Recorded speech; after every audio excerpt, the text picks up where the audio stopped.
Straight Outta Combat Radio, presented by Green Zone Hero and hosted by the Heroes Media Group.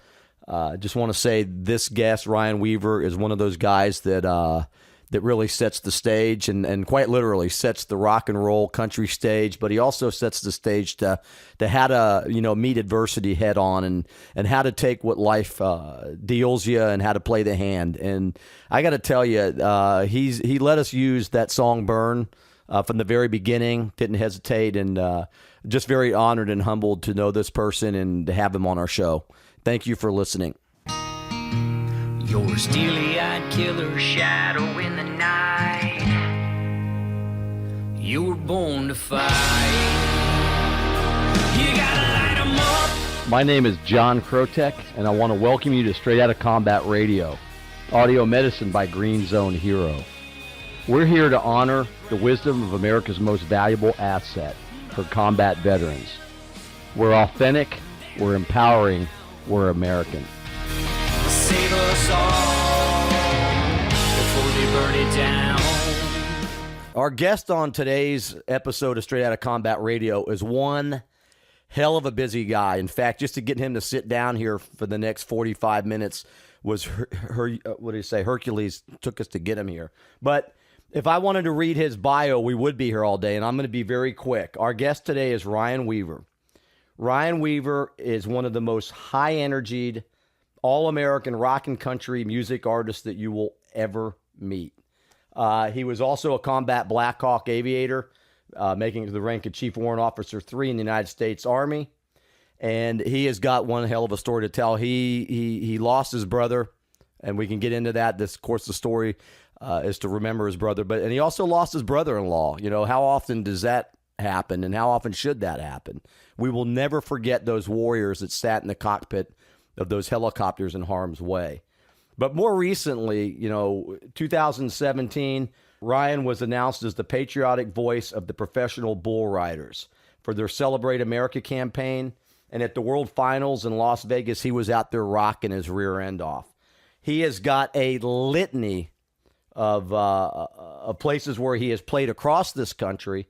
He is a true blue American, combat veteran. I can't tell you how humbled I am to have him here on the show today.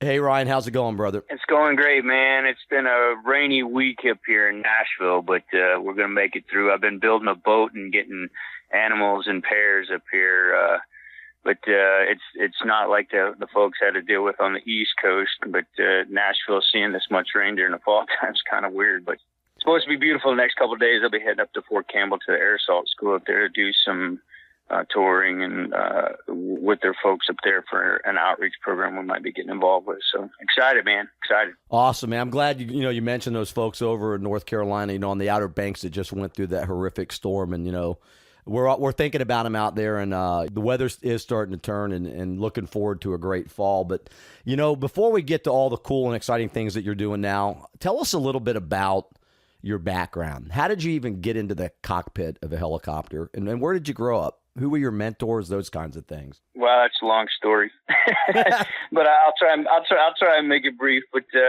I grew up in West Central Florida, Citrus County, about 50 miles west of Orlando.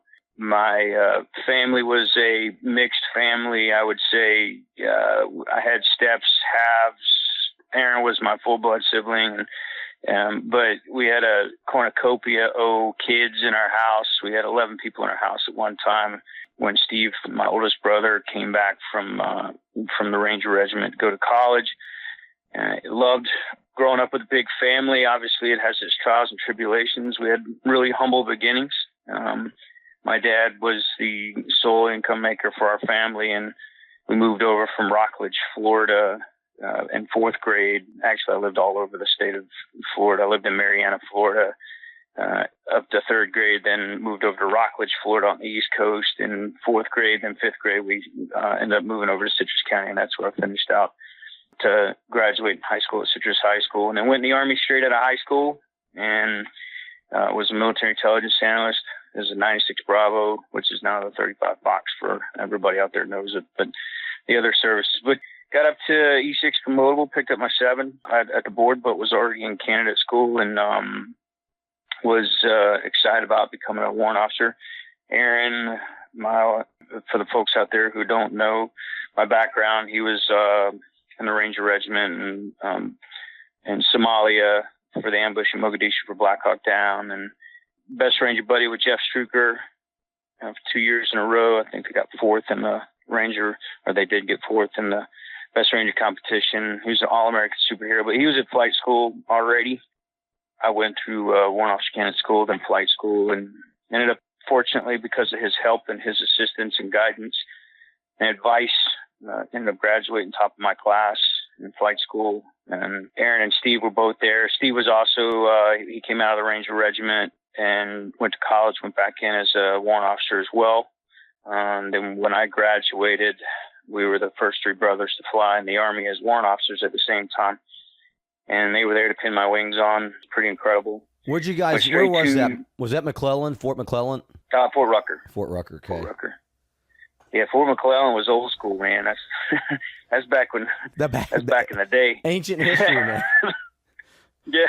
But no, I mean, so I, graduated from Fort Rucker, flight school at Fort Rucker, and then went on to Germany. I was stationed at Fliegerhorst-Kaserne in Hanau, the 1st Armored Division, 2nd 501st Aviation, Blackhawk Aviator, and deployed to Iraq in 2003, replaced in 3rd Infantry Division at Baghdad International Airport, and flew for a short period of time there. And, the one thing that I always tell everybody from the beginning that I'm no hero, no superhero, no nothing. My brothers both were. They're both multiple deployment combat soldiers and badasses. And for me, as soon as Aaron died on January 8th in 2004, he was actually a cancer survivor, non-deployable, and got a waiver to be deployed to Iraq in 2003. And then on January 8th in 2004, while he was, that waiver said that he had to get bi-monthly blood screenings for the cancer. And he was traveling in the back of a medevac helicopter on the way to Baghdad Hospital, and it was shot down, and everybody was killed in action. And that was the end of my flying. I followed in Steve and Aaron's footsteps to fly, and it was I enjoyed flying, but it was their passion, and it took me probably 2 years to look at a Blackhawk. After that, it was everybody deals with loss in different ways, and I can't necessarily say that I've heard stories of siblings going straight back to combat and those kind of things, but when you're flying an aircraft and you're responsible for other people's lives in that aircraft, and it's tough to just look at it. For me, I felt that it was the right decision to make to get restationed where I wasn't going to be flying for a little bit, where I could recover from, to get through the loss and work my way back into it if possible. That was my decision, just because I didn't feel that I could put 100% into the flying aspect of it, and one mistake can make or break everybody in the aircraft, and that's the last thing that I wanted to have on my shoulder, or have on my mind. I wouldn't say on my shoulders. It really wasn't on my shoulders. But when when you see your family go through what we went through, you just don't want to risk putting anybody else through that. And I didn't at that point. And by the Sole Survivor Act at that point, although I had an older brother, he's my half brother by adoption. Aaron was my only full blood sibling, full blood brother. It made me a sole survivor. So I was not deployable at that point. Well, I'm saying, it obviously hit you hard. And I got to say, it hits a lot of Americans hard as well. We're not directly connected to that soldier, that aviator, but anytime one of our heroes goes down in combat, it affects all of us. And, I think it's important, Ryan, to continue to tell the story because, we can never forget, like I said at the outset, anybody that we have lost in combat. Right. So when you got that, and did it make you question at all what you guys may have been fighting for when that happened? Did that ever arise? I never. I got to be honest with you. Although the whole question about the weapons of mass destruction, all those kind of things, and whatever, and why we were there. No, I I did a paper on my master when I started my master's degree about the creation of ISIS and how and ISIL and all that, and how it came to be, and just did this massive research project on it. And the bottom line is, and Mattis said it, I believe he was speaking, and General Mattis said it, and that if we weren't taking it to them, they would be on our shores. They proved it. And sure, we have the smaller cells of things and whatnot, but it was escalating to a point to where they were emboldened enough to fly airplanes in buildings and those kind of things. So, and I know there are conspiracy theorists out there saying it was an inside job and whatnot, but whatever. I mean, we're taking the fight to them, and that's as a projection force. I think that we're extremely capable of putting our finger on somebody across the world anytime that we want to, and I think that's where the advantage is for us over a lot of other folks. And we live safely and freely in this great country of ours because of the sacrifices that are made overseas, and obviously the sacrifices that are made at home with the families. I never questioned it. That's one of the things that I think when you're going through grief, you always say why. And I mean, there have been times where I've wondered why, Aaron was picked over me. Cause I actually had flown over the spot or was going to fly over the spot that he was killed at. 2 days before that, when I went to Kimberly Hampton's female cavalry captain, she was killed in action on January 2nd. The same month, obviously, but I flew one of her friends out to her memorial service and on January 4th, and my battalion commander, Jim Schroet, actually had me change my flight plan to go north of the city, north of Fallujah, as opposed to south of the city, because we had that Chinook that, I don't remember if you remember, but the National Guard Chinook that was shot down when all of those soldiers were going home on leave, and killed several of them. And then they had the Kiowa shot down with Kimberly Hampton, and then everybody. It was a pretty hot area just south because the air corridors were going through. I mean, everybody was traveling from Baghdad International Airport to TQ and that area to Al Taqaddum. And anyway, he had me change my flight plan. One of the turns in the flight plan would have taken me over that spot, and they said that guy had been sitting there for weeks. So it could have been me just the same, but I've questioned that, but I've never questioned the reason why we do what we do. I mean, we stand on the line in front of tyranny so that others don't have to. And, I firmly believe that Aaron, he was a warrior. I mean, he died I think he'd have preferred to be in the front flying, but yeah, just because of his mentality, but he died in combat, and he died doing what he do. There's no heroism, when it comes to death, but there is heroism in the intent and your desire to fight for what you believe in. Sometimes it's so cliche. No, I never question that. Right. Well, that, it's so cliche sometimes, Call of Duty, and what does that mean? And yep. And I second what you say about you don't question it. It is a volunteer service, but it takes a rare human being. I'm firmly convinced of this, to raise their their right arm and put their hand up and do that oath to defend the Constitution of the United States. Not a lot of people do that, and yeah, absolutely, it's something to remember and something we can't forget. Has your view of life, obviously it's probably changed, but how has it changed because of the loss of your brother and your brother-in-law? Well, I mean, a lot of folks have been following me out there. I don't know, how many of your listeners even know who I am, but if they know who I am, they've been following me. I mean, I've been doing this country music thing since 2005. My first gig was at a bar with the Army band, a few non-commissioned officers that were playing in a rock band, all posted in Enterprise in the local area, Dothan, around Fort Rucker. I mean, that's when I first got started on this, and my goal was always to get to stadiums with people singing my songs, and it's what I wanted to do in honor of. I mean, I started this off just because I never found that I was great at anything. I was always a jack of all trades and a master of none. And, I hate to say that saying, but it was absolutely true. I was never great at anything. And I don't want to say that I'm great at this, but it's the thing that I'm the best at, or I've found that I'm the best at, and that I love it. And not only that, my goal has always been to get to a platform where I can use my name to advance causes that I believe in and give back to our community, our veteran community, but also our hero community, the law enforcement first responder community. And it's been that way this year. But to answer your question, I think that when I was sitting in Iraq and writing songs and found out that I was doing, karaoke competitions in flight school before I went to Germany, and before that, and I was winning, and I realized it was something I really loved to do.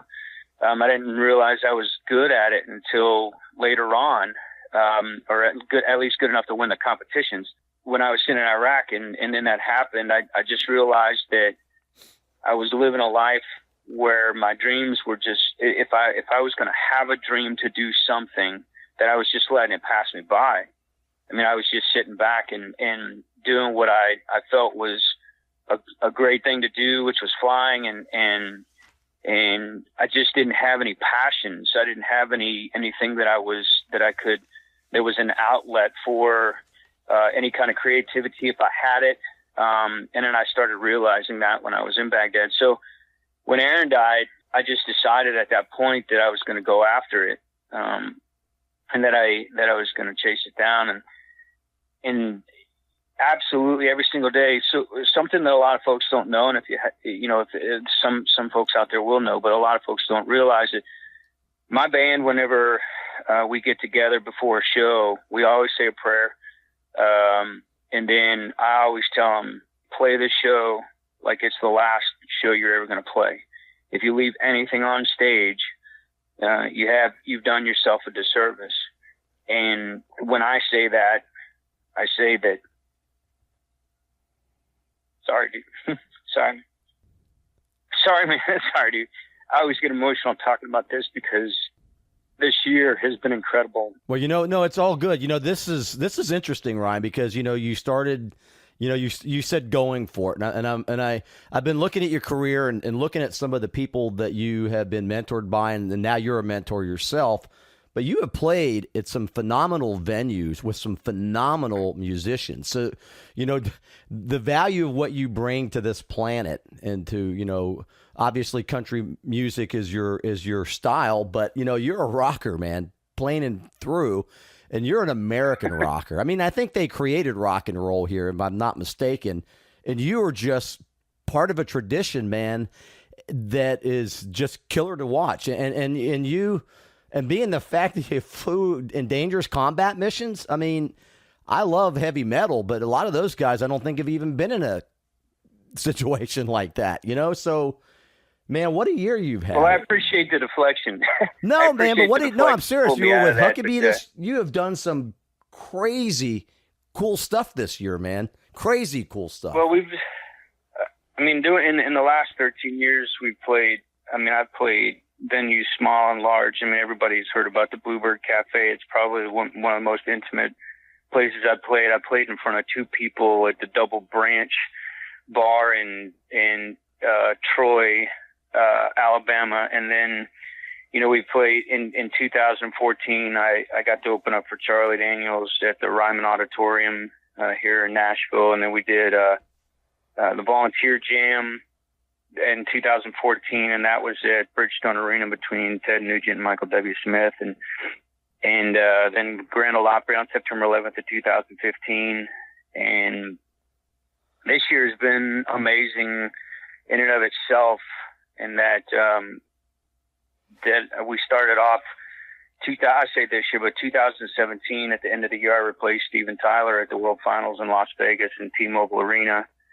To a sold-out PBR crowd for their World Finals. It was insane. Come on, man! You're like the patriotic voice of the professional bull riders. They, you can't get much more American than that.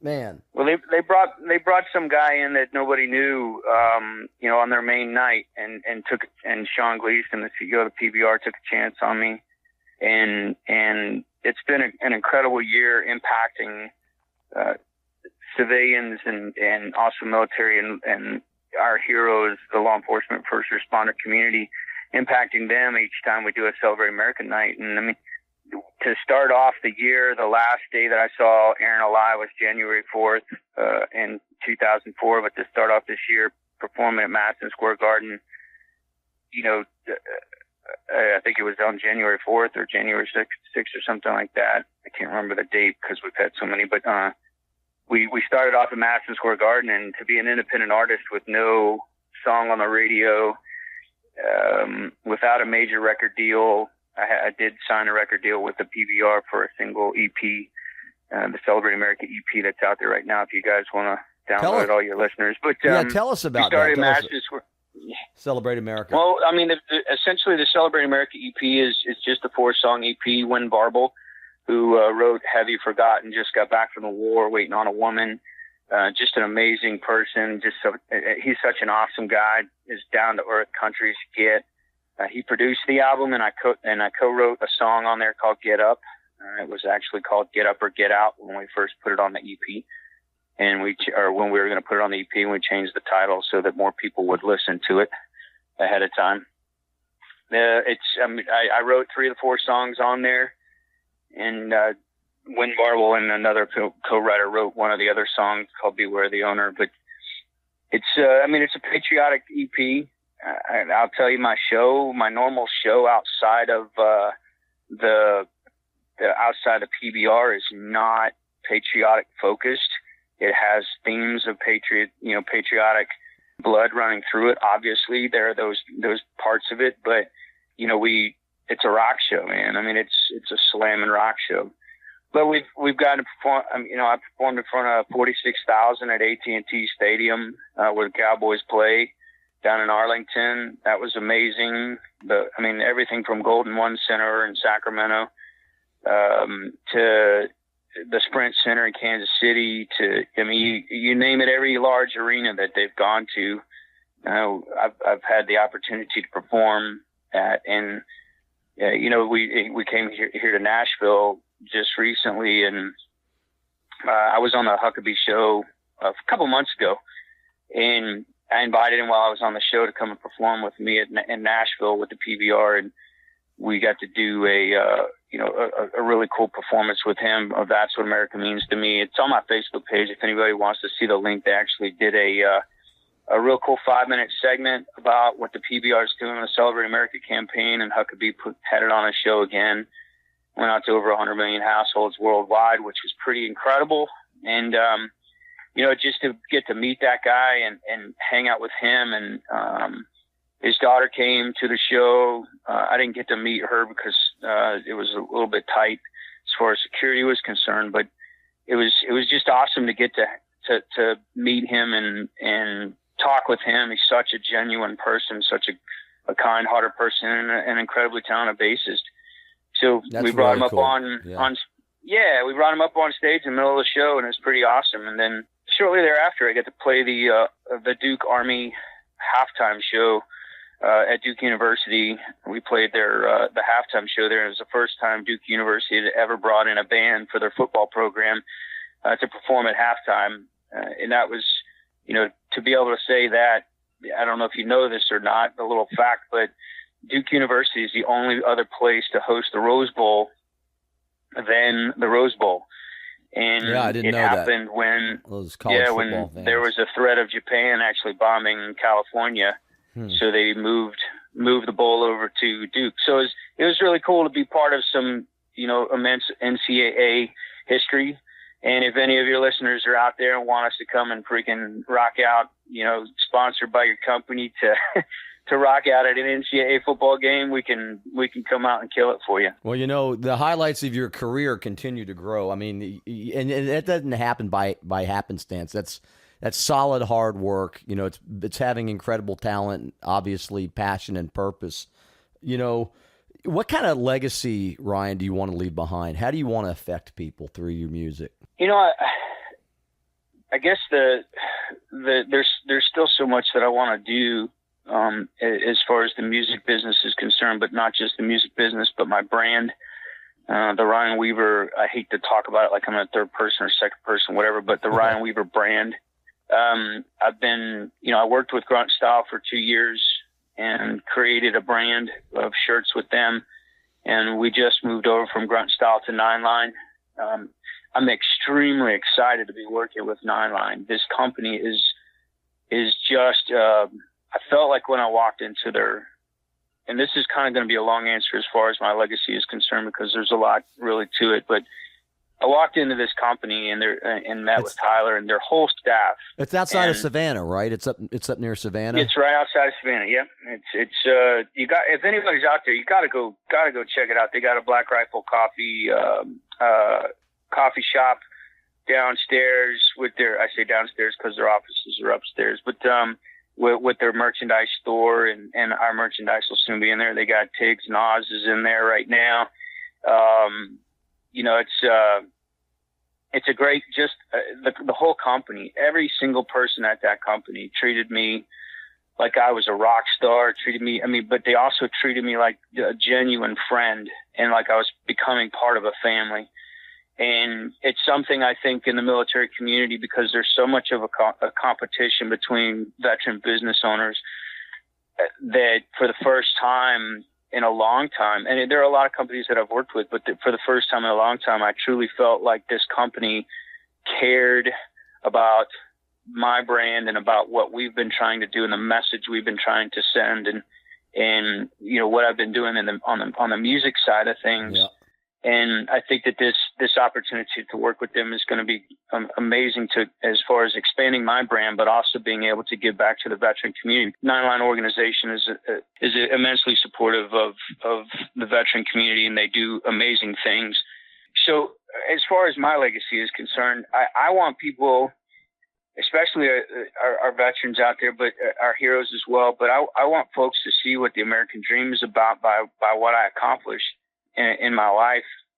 I've come from humble beginnings to serving my country, to getting out, spending almost 21 years in, getting my education through the benefits of the Montgomery GI Bill, pursuing a dream with reckless abandon and sacrifice and hard work and dedication to something that I love and believe in. And I could say that my boots were in the sand in Iraq in 2003 and on the center circle of the Grand Ole Opry in 2015 and in Madison Square Garden and AT&T Stadium in 2017. And Lord knows where else my boots are going to be, although I do have a new boot line coming out, my own cowboy boot line. So I'm excited about that. So it's going to be a different Is it the Ryan Weaver boot line? It is actually going to be Ryan Weaver by Lane.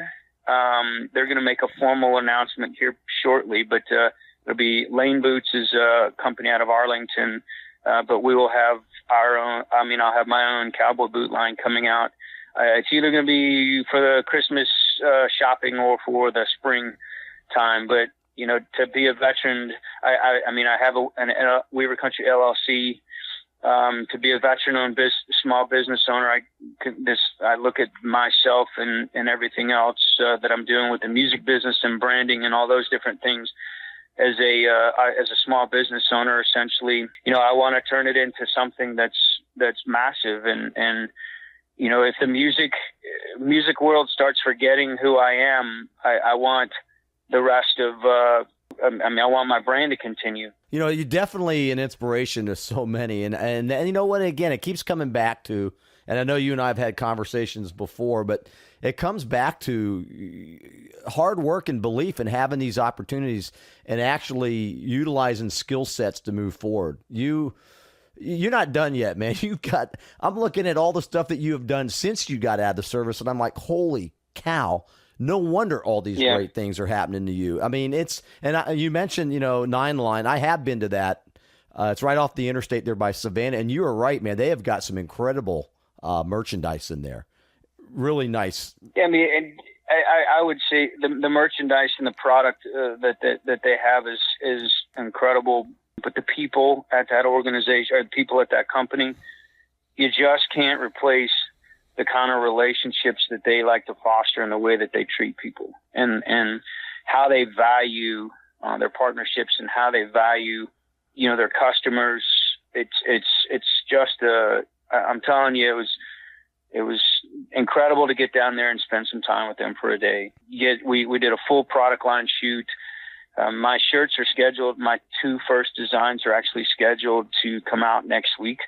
So everybody watch for those. We'll be posting about it, obviously, because I'm super active on social media, but we'll be posting about those. But my first 2 designs will be coming out next week with them. And I'm interested to get it rolling, man. I mean, we were talking about the potential of this partnership with for hours, and everybody's excited about what we can do and the message that we can get out there and how we can get back. So I think, once we get this rolling, everybody's going to see some serious momentum kick up with all the different things that I'll be able to get involved with that company. Yeah, that's awesome work, Ryan. But, let me ask you this. What does freedom mean to you, and what does it allow you to do? I guess one of the things that obviously we're in the middle of all this controversy and whatnot with the freedom of speech and then, that kind of stuff. And, I posted a video with 9 Line about us standing for the national anthem. And a lot of folks out there and libertarians believe that, your First Amendment rights are your First Amendment rights are your First Amendment rights. And I believe that 100%.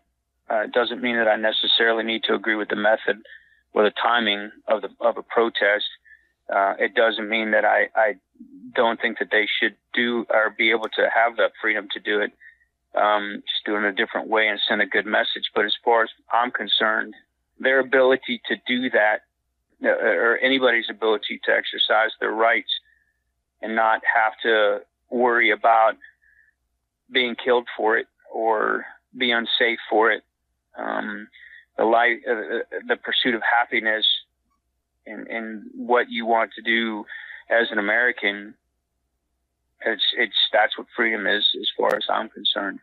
I'm the example of that. And I hate to say that because it sounds so freaking egotistical, but it's not really. It's just, you asked about my legacy, and I want people to be able to see that no matter what you're up against and no matter what, life is thrown at you or where you are, that you have the freedom to chase it. You have the freedom to go after your dreams if you just work hard enough and never give up. That's a great piece of wisdom you just gave there, because it is true. Never give up. Where do you see yourself in 5 years? Whew. Yeah, I know you're supposed to have a plan. My mom, it's crazy you said 5 years in particular. My mom always said, if you ever want a gauge of your life and what you've accomplished, look back 5 years and see where you are now. And holy cow, man. I mean, if you think about it, I just retired from the military and just moved up to Nashville in 2012. And in February 2012, and I was working part-time as a barback, part-time as a personal trainer, and going to college full-time on a retiree's income, and trying to pay my bills and living with 2 roommates and in a 3-bedroom townhouse and eating ramen and Cheerios and yeah. I mean, you would think I was an E1 in the barracks again. You know what I'm saying? Yeah, I hear you. And not busting on the E1s out there. No, you guys are we great, know you're but not. I know we you. know you're not. But I mean, I went from E1 to W3, so I've gotten to experience that lifestyle. But 5 years from now, I see my brand, my boot brand, being all over the world. We have the boot company, Lane, already sells internationally, but I see my boot brand being all over the world. I see my T-shirt brand being with this amazing company support, with 9 Line support. I see my T-shirt brand or my merchandise brand being substantially larger than it already had become prior to that. And as far as the music is concerned, man, I couldn't tell you what this year was going to look like last year. So I really, I mean, I would love to be at the top of my game, selling out arenas, doing the music thing, but you just never know. I mean, I'm gonna keep going after it until I get to the point to where if I ever step on that stage and I don't love it, then it's time for me to call it quits. And I say call it quits, it's not giving up. It's time for me to continue other passions that I have, because I can say one of the great things about being on this journey that I've been on and meeting the people that I've met and being able to experience, the Madison Square Gardens of things and the AT&T stadiums, but then the Bluebird cafes of things. There are so many other passions that I've found that I have along with music and being able to perform it. There are so many great things that I get to do. I mean, I met my wife up here.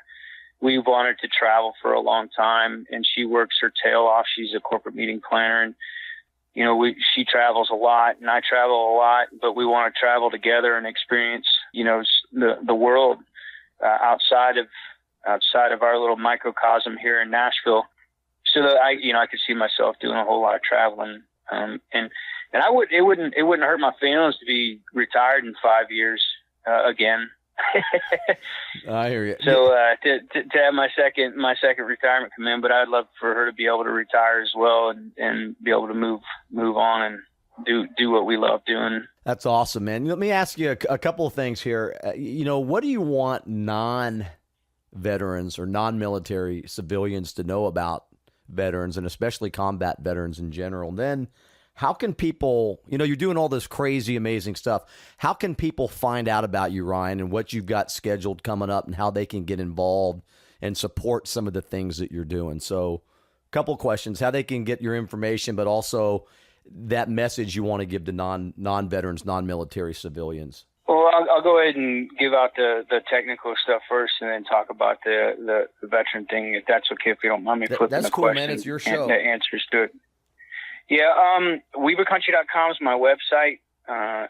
We're in the process of getting everything updated on that. As everybody knows, as an independent artist, you have a whole bunch of balls that are up in the air. So, I'm juggling a lot of things, and I personally take care of my social media, the website updates and the different things like that. I have a company that's working for me to help me out with those updates, but, we're getting new stuff on there, obviously new promotional photographs and different things for the company, but, WeaverCountry.com. But if you want to this is one thing a lot of folks don't know, and I think you and I talked about this, we might have in one of our last conversations, but my Facebook page is Ryan Weaver Country.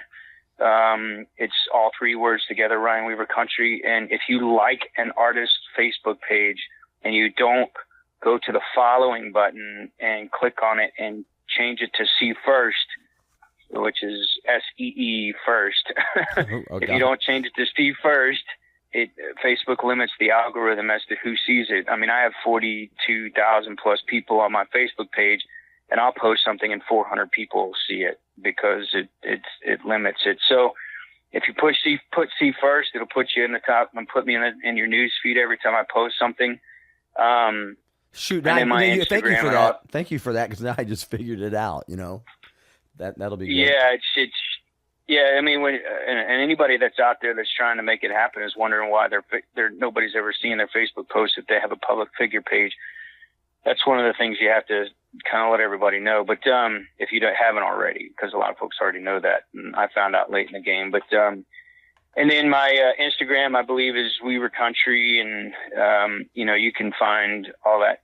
We're posting so much stuff on my Facebook page, to include my other social media links, but all of my social media links to all of my different the Twitter accounts, and my Twitter account and all that stuff is on my WeaverCountry.com. That's where they can find all the information they need. And if anybody needs, is looking for booking or whatever it may be, there's also email contacts on there, or you can just reach out to us on Facebook, and we will respond for booking and whatnot. And sponsorships or endorsements. We're currently actively looking for sponsorships and endorsements with companies that want to get involved with what we're doing. So, those are obviously other things out there for veteran-owned businesses that want to get involved with somebody who doesn't shut up and is on social media every day and has a larger platform to be able to spread the message about a product that they're trying to, throw out there. But, so as far as the veterans are concerned, what I want civilians or anybody to know, I think that one of the things that with my Never Forgotten tribute video that the PBR and I did, if you haven't seen it, check it out. Just YouTube Brian Weaver Never Forgotten. We honored 2 9/11 families, NYPD and a New York Fire Department family, the Dallas police officer families that were killed in that attack, and my family, to try and get all different, a wide range of services and, heroes, honored with that. I think that the thing that I want everybody to see when I'm out there performing and when we honor our fallen, that there's a very human part of the inhuman / robotic outside of the outside perspective looking into the military lifestyle that people really misconstrue or don't quite understand. You're taking normal people with normal lives, even when they put on the uniform, they're still normal people, and placing them in extremely abnormal situations for extended periods of time, and then asking them to come back to a normal life, or what would be considered a normal life, and be normal all over again. And does it make our heroes weird? Does it make our heroes hateful? Does it make all the negative things that you can say about it? Absolutely not. That's not what I'm saying. I just think that everybody has, or a lot of, I don't want to say everybody because not everybody has. I think a lot of folks have become numb to the reality that they're human beings or that they're very real human beings, genuine human beings in the uniform. And I think that one of the, and I'm going to go off on a little bit of a tangent. I think that also one of the biggest problems that we're facing in our veteran community with the veteran suicide is that we as veterans look at ourselves in that regard. It's almost as if we're looking at the civilian community in a mirror and saying that we have to be these robots and we have to be this inhuman person when we're dealing with some very real and tough mental situations or physical situations that most people don't understand. And it's okay to be human. It's okay to be real. The only reason why, I said I was sorry for crying is because I can't talk when I start crying and I'm on a radio interview, but I've cried in front of thousands upon thousands of people and I don't care because it's real. And it is real. It's a release. People think that, it's not a sign of weakness. Obviously you're quite comfortable with who you are and it's a great strength. You're pointing out, Ryan, man, you're pointing out so many great bits and pieces of wisdom that have come to you by the way you've lived your life and what's happened to you. And man, if you can't be real, then why would anybody want to go to that show? And I can this is the first time we really sat down and talked for 45 minutes, but I can tell that a Ryan Weaver show is a show that I need to get to because I know it's a real show. If you're crying on stage, that's a guy who I want to see perform because it's real. Does that make any sense? Well, the one, I've said this from the beginning. One of the things that I want people to see whenever they come to my show is that I'm just a dude up there having a great time that was afforded an opportunity and has a little bit of talent and gets to do this. And I'm having as much fun, hopefully, as they're having out in the audience, doing what I get to do. And I want them to see that it could be them just the same up there doing this. I mean, that's what I want them to see, that I'm just a normal guy up there that's getting to do what I love and getting to chase a dream that I've worked my tail off to get where I'm at. Nothing was handed to me on a silver platter by any stretch. And I want them to see that. So yeah, I mean, you come to the show and you get to rock out, as we say, rock out on the countryside but there are also some very genuine, heartfelt moments in the show where I made a promise from the very beginning that I would never step on stage without telling Aaron's story initially, and then Randy's story to go with it, and would never let people forget their sacrifice, because I believe that their sacrifice is a representation of the sacrifice that every one of our military service members and our heroes have had to make by placing themselves in harm's way so that we can be free to chase these dreams. I mean, when you come to the show, I hope that that's what you see. And then, you feel like you could come up and shake my hand and say hello, and you're just talking to another person. I know that there's that whole, whatever, this sounds so corny, but people say, oh man, you're a superstar and blah, blah, blah, and you're famous. And I'm not. I mean, a lot of folks know who I am, but I'm not. Well, you know what? I'm about to put a pair of your boots on my Christmas list, so you're famous. Trust me. Forget the Tony Llamas, man. No more Tony Llamas in my house. It's going to be, Ryan Weaver boots. That's it, brother. Well, they're pretty flashy. So I mean, we got some America going on with these things. So whenever you see them come out, I don't know how flashy you like to wear stuff, but they're I will tell you, we have a men's and women's version of those, and the women's version is I mean, the design is exactly the same, but the boot cut is obviously different, but they're 1,000% patriotic. That's for sure. Definitely can't wait to see them. First of all, appreciate you being here with us on Straight Outta Combat Radio, Ryan. Your hard work is without question, and it shines through in all the great things that you've done since you left the service and continue to do, and we know you will. But, your dedication to America, commitment to excellence is without question. Helicopter pilots just don't grow on trees, especially, combat pilots. And your service to the country and to your craft. Apache pilots do, though, because Apache pilots grow on trees. They're usually at the bottom of the class anyway. There you go. But even your dedication to your craft, I saw a picture of you recently with one of those electric guitars, red, white, and blue model that you had. Looked like you may have taken that picture in Florida, but that, you're so into your craft, and, I have, in fact, we use your song for our radio show. What does that tell you? And you know what? I got to let listeners know, you didn't even hesitate. You didn't know who the hell we were a year ago.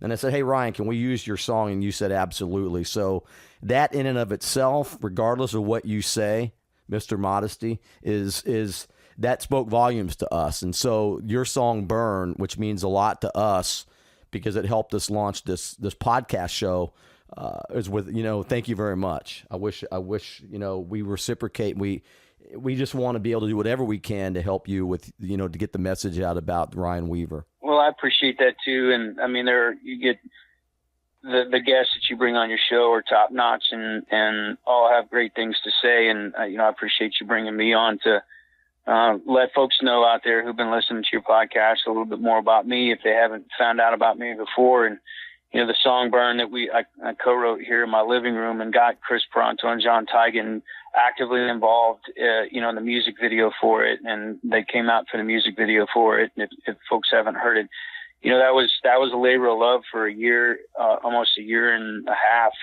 And had it not been for John Tigan and Chris Peranto getting involved in it, it wouldn't have happened. So, I know how much people value those two guys and their opinions and what kind of American heroes they are. And I've become very, very good friends, super close friends with John Tigan. He's like a brother to me. And Chris and I became friends as well. But, you guys give back to the community just the same always. And you and I have had a couple conversations about our veteran community and what we can do to give back and how we can make it a better community. And it's great that you have companies and people out there just like you guys as well doing what you're doing. So well, thanks you for that. God bless you, Ryan, and God bless your brother and your brother-in-law. We will never forget them. And we're gonna be watching you. We're gonna continue to support you wherever you go. And I'm looking forward to my first Ryan Weaver show. And when I get off this show, I'm telling you, man, I'm not joking. I'm gonna tell my wife we got to get some of those boots. So just Appreciate you being on the show. I'll text you a picture of them. And you can tell me if you still want a pair. Hey man, hopefully you will. Me, they're freaking awesome. I love them. If they're red, white, and blue, and they got star cutouts, brother, I'm in. So it's all good. So thank you, Ryan, for being here, and look forward to our next conversation. And again, if there's anything we can do on our end, let us know. Continue to rock it out, brother. And I know you're going to get to that promised land. You're going to be selling out stadiums for a long time. So we're really excited to watch you do that. And I'm glad you made it back home safe. I appreciate it, man. You guys be safe out there. Before they burn it down. Thank you for listening to another episode of Straight Outta Combat Radio, audio medicine from Green Zone Hero. If you liked what you heard, then tell others about us. Like us and download us. And please remember, freedom is not free, and combat veterans are vital assets. They're not broken. Save us all